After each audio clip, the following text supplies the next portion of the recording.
이번 시간은 5장 2부로 일곱 인을 뗄 수 있는 조건은 무엇인가에 대해 다루고자 합니다.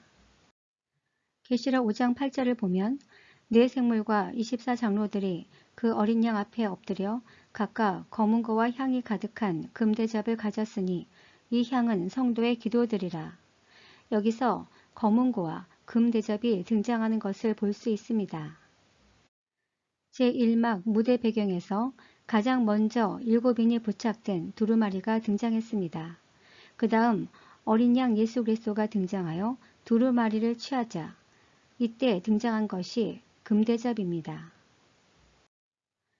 그리고 그 금대접에는 향이 담겨 있는데 이 향은 성도의 기도라고 알려주고 있습니다. 그렇다면 성도의 기도는 무엇인가요?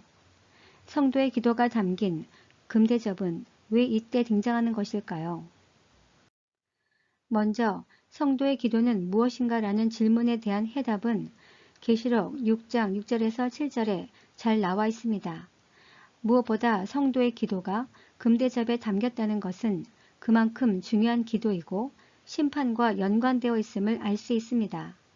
이는 예수 그리스도로 인하여 핍박과 죽음을 당한 성도의 신원 기도로 볼 수 있습니다. 이러한 성도의 신원 기도가 금대접에 담긴 기간은 십자가 사건부터 첫 번째 인이 떼어지기 직전까지로 볼 수 있습니다. 그렇다면 금대접은 왜 이때 등장할까요? 이는 일곱인을 떼기 위해 하나님께서 정해놓은 필요 조건이 채워졌기 때문에 금대접이 등장합니다. 하나님은 아무 계획 없이 심판하시는 분이 아닙니다. 분명한 계획과 조건을 세우시고 실행하시는 분임을 우리는 잘 알고 있습니다.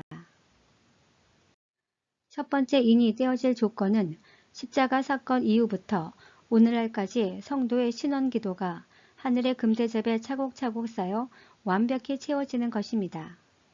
오늘날 북한이나 이슬람권 같은 선교지에서 핍박받고 순교하는 성도들의 신원 기도가 지금도 계속해서 금대접에 쌓이고 있음을 알 수 있습니다.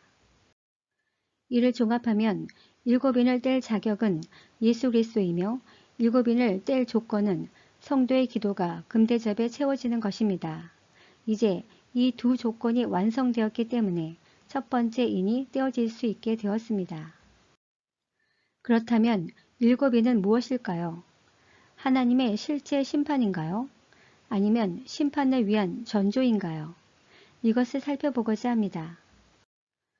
일곱인을 떼는 목적은 당연히 두루마리 내용을 보기 위함입니다. 따라서 두루마리에 부착된 첫 번째 인부터 일곱 번째 인을 모두 떼고 나면 그림과 같이 이 두루마리가 펼쳐지게 됩니다. 그 내용은 문맥의 흐름상 일곱 나팔과 일곱 대접 심판을 담고 있습니다. 결국 삼중 재앙은 순차적 전개일 수밖에 없습니다. 따라서 일곱인이 하나씩 떼어질 때마다 나타나는 심판은 하나님의 실제 심판을 위한 전조적 심판이자 전주곡이라 할 수 있습니다.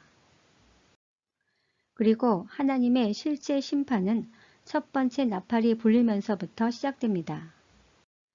다음 시간에는 5장 3부로 그렇다면 심판을 시작하는 이유가 무엇인지 살펴보고자 합니다. 감사합니다.